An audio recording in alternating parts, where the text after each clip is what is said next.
Hey everyone, welcome to another day of the vlog. Just getting ready to do my bike workout. This morning I did a 50-minute very easy run. And then actually it's interesting on the run, just for 2 seconds before I talk about what we're doing today. On the run I'm going to start going by distance again. So when I first started running, I did all my runs based on distance. So I said I was going to go for, say, a 10K run or a 20K run or whatever, like that. And then I kind of got away with it. Away from that when I was on varsity at cross country. A system there was all by time. When the coach was writing our workouts, they would do it by time. So they would say, do a 45-minute run or an hour and a half run or whatever. Now I'm gonna start, I think, going by distance again, like how I did when I first started running. Reason being, just because I'm trying to run a little bit easier right now on my easy runs. Just to give the labrum a break. It was very sore post-race there in Peru, and it was sore for, I'd say, the entire week afterwards, and it still kind of has that soreness in it. So I'm trying to run my easy runs even easier, and I find the best way to do that is by going by distance, because if I go by time, I just tend to try to fit as much distance in that time. That's just kind of my personality, I guess. So I'm starting to go by distance again, so I can say, like, for example, this morning, I'll do 10K, and it ended up being 48 minutes, so it was really slow running. Like, it was like 4:48 or something like that. Very, very slow, so very easy. So I find if I go by distance, it's just a little bit easier to go easy, because I don't feel pressure to get in the maximal distance within a certain time period. Like if I said this morning, for example, I'm going to do 45 minutes, I'd probably be like, well, I'm going to try to get in 10K or 11K. In that, whereas instead I said I'm going to do 10K, and it ended up being 48 minutes, sorry. Anyways, so I did that, and then I did a very, very hard swim workout. I haven't done kind of like lactic sets like that in a real long time, and it's time to get to work doing that. I got gapped in Peru very early on into that race, so it's time to get to work on the swim and really build that pure speed again. Anyways, so the bike workout tonight is going to be basically, if you know the workout, I think it's whaleback on Trainer Road. It's basically going to be that, a little bit harder of a version of that on Swift. So we'll catch back in once we get this thing going. And actually, I'm going to talk about afterwards, because this is day 2 now in my heat acclimatization protocol. So I'm going to talk a little bit about what I'm doing, and that's to get ready for 70.3 Gulf Coast, which is going to be in Florida. Therefore, it's going to be hot. It's always hot. Anyway, so I'll chat about what I'm doing. It's a little bit different than some of the other kind of measures and stuff like that, where people are working out with sweaters on and stuff like that. It's a little bit different, so I thought I'd share it because it might be kind of interesting, and I feel it's very practical, and that's the reason that I'm doing it. Anyways, catch back in a little bit.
Holy moly, 4 times 5 minutes. Like I said, like it's basically like wheelback there on Trainer Road. Trainer Roads though are 4 times 5 minutes at 105%. This was 108%. And let me tell you, the 3% makes a difference. Anyways, 60-minute cool down, and then we'll catch back in chatting about the heat protocol. It's hot down here, so I'm not sure I need more, but we're doing it nonetheless. All right, check back in a little bit. So basically the point is that, and the reason that I was looking for something like this is like, and the reason that I'm doing it anyways is because my next race is in Florida. And I've raced twice now in Florida, and both times I melted on the run. And I tried other ways of doing things, like by just wearing like a ridiculous amount of layers and stuff like that on the bike. I'm just stretching right now for 2 seconds before I get in. I tried various things, like just wearing layers and stuff like that on the bike, turning the fan off and stuff like that. And A, I didn't find really any benefit to it in terms of my performance on race day. And B, it just made training so uncomfortable. And if you've turned the fan off on the trainer before, you'll know exactly what I'm talking about. It's just way too uncomfortable and makes training just not enjoyable in any way, shape, or form. That, and then also, you're not able to really get any quality in because it's too hot. And there's just, it's not even that it's hot. It's just that there's no airflow. So it just feels like you can't breathe. And for me, I actually didn't find any benefit to it on the run in both times that I've raced in Miami. So I was looking for something a little bit different. And I know there's things about like post-workout, going in the sauna or anything like that. But, well, fact of the matter is I don't have a sauna at home here. So, and the pool that I go to doesn't have a sauna. So it's just not practical for me. So maybe what I'll do is I'll like turn the shower on or something like that and get the steam and just sit in there. But it's like, well, the hot water bill is going to be through the roof. So that's not happening if I'm just letting the shower run. And I don't know how effective that's going to be. How hot is it actually going to get in there? It's just going to be humid, yes, but how hot is it actually going to get? Anyways, so I found this pretty interesting study, and I'll link it in the description below, that basically talks about taking a hot bath. It'll be interesting to see what the impact of this is on muscle recovery.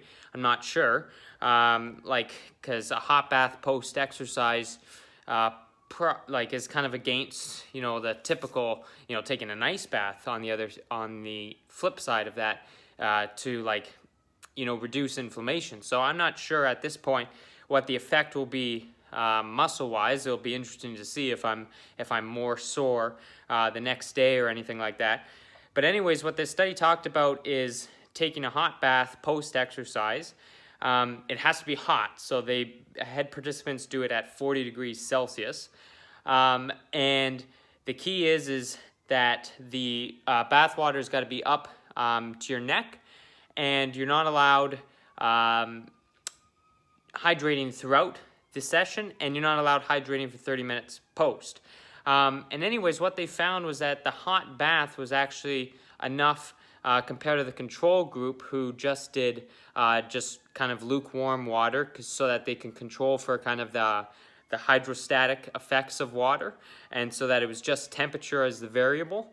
And what they found anyways was that the experimental group, the group that did the 40-degree water for 40 minutes post, and they work, and the protocol, the guideline is actually to work up to that amount of time and to get out at any point if you're feeling very uncomfortable, uncomfortably uncomfortable.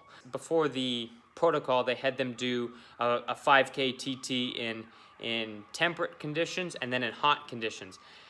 Then they did this 6-day protocol, and then what they found afterwards is that the hot bath group, their 5K TT in the hot weather was the exact same as the time in the temperate conditions. So what they heat acclimatized. So the hot water bath successfully acclimatized them to heat.